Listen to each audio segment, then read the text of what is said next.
Hey there, podcast fans. Are you looking for a new true crime podcast? Check out Gangster House, the new podcast from Imperative Entertainment.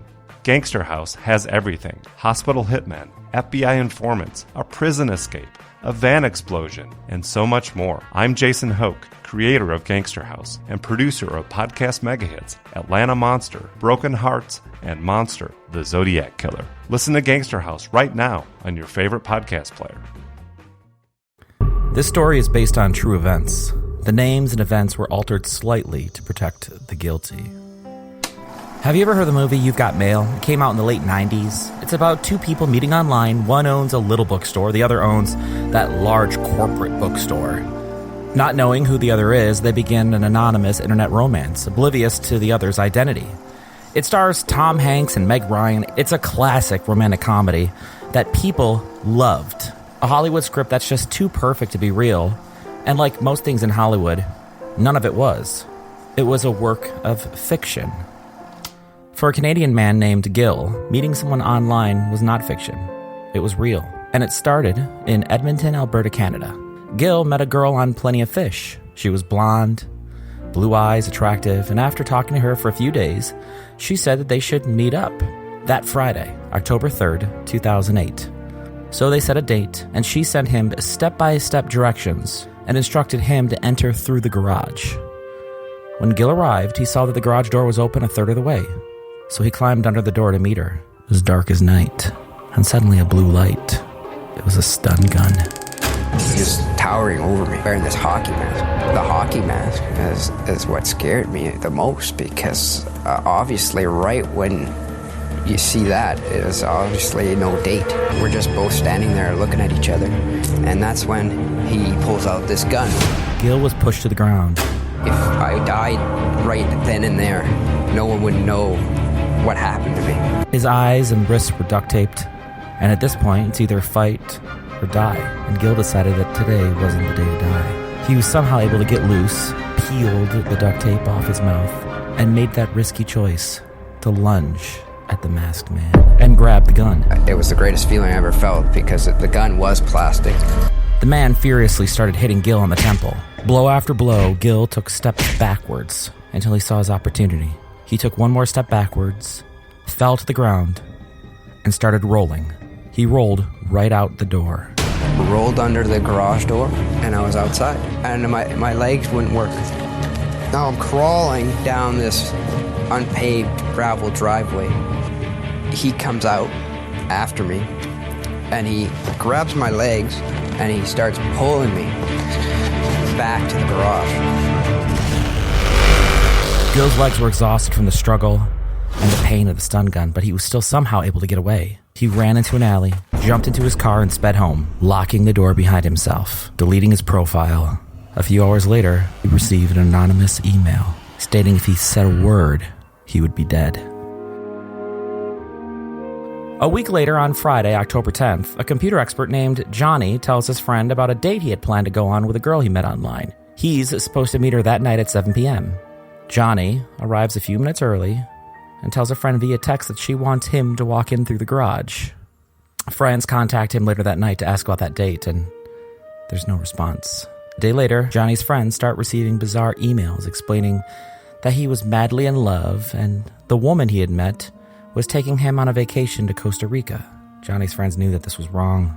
Concerned, they broke into his house and discovered his passport. There's no way he could travel to Costa Rica without a passport. So friends went to police, who searched flight records. They checked the parking garages at the airport. One of Johnny's friends stepped forward and said that Johnny had shared the directions the woman online had given him for their date. So police followed the directions to a garage on the south side of Edmonton, which is when a twist more surprising than anything you'd see in a movie took place. What police found in that garage, even Hollywood couldn't write. Find out what it was next on Murder Monday. Johnny Altinger was looking for love online. He had connected with a woman on the website Plenty of Fish and planned to meet her in person for the very first time on Friday, October 10th, 2008. But then he went missing. And unbeknownst to anyone, the Friday before, another man named Gil had also met a woman online and went to the exact same garage where he was attacked. He was able to get away, but fearing for his life, never reported the incident. Friends and family of Johnny knew something was wrong when he emailed saying he was going to Costa Rica, which none of his friends believed for a moment. And luckily, one of his friends had the directions for where the date was supposed to take place, and when police arrived, they were surprised at what they found. Neighbors say that it was being used as a movie set. They had flyers from the film's producer and director, Mark Twitchell. Twitchell was an up-and-coming director and producer that was known for his sci-fi work. The flyers he had handed out to the neighbors informed people to not be alarmed if they heard strange noises coming from the garage he rented. Mark had used that garage to shoot a short film with several of his friends. The film was about a man who was lured from an internet dating website to a garage where a killer was waiting. It was called House of Cards. No joke, look it up. Once in the garage in the movie, the unsuspecting was attacked by a sadistic killer that binds him to a table and murders him with a butcher knife. The set had been set up like a kill room, much like the scene from the TV series Dexter, which just happened to be Twitchell's favorite TV show. In the center of the garage was a heavy metal table the size of a pool table. The table was covered and surrounded by plastic sheets. By the time police arrived, most of the movie props had been cleaned and removed. Police spoke to Mark Twitchell about the movie, and if he knew anything about the missing man. There's something else I want to tell you, Mark, and that's that there's absolutely no doubt in my mind that you're involved in the disappearance of John Altinger. Why? While they interrogated Mark, they checked his car where they found his laptop and a sticky note. In the recycling bin on the laptop, they found a 42-page manuscript titled SK Confession. It read, "This story is based on true events. The name and events were altered slightly to protect the guilty. This is the story of my progression into becoming a serial killer." The manuscript was about a normal person turning into a serial killer, and like Mark, the narrator was a married man with an 8-month-old baby. Talked about creating numerous fake accounts on dating websites, the botched execution of a man who sounded just like Gil, and the successful murder and disposal into a nearby gutter of a man who sounded just like Johnny. It even alluded to the fact that he was planning on killing a new victim each Friday. And the yellow sticky note found in Mark Twitchell's car was a reminder to clean the kill room. A short time after his arrest, investigators returned to the garage with Mark in handcuffs. Hey, Mark, are we beating a dead horse here, or are you going to tell us where the body is? Simple question, Mark. Can't you answer that? I think we've been pretty decent with you. You can at least give us an answer on that.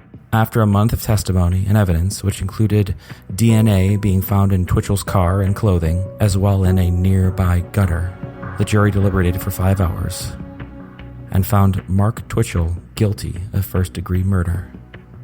What's interesting, we pull up to all these people today beside red lights, and they have no idea what you've just done.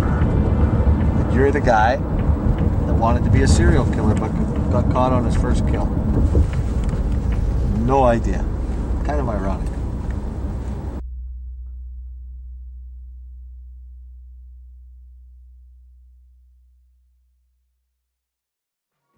Hey there, podcast fans. Are you looking for a new true crime podcast? Check out Gangster House, the new podcast from Imperative Entertainment.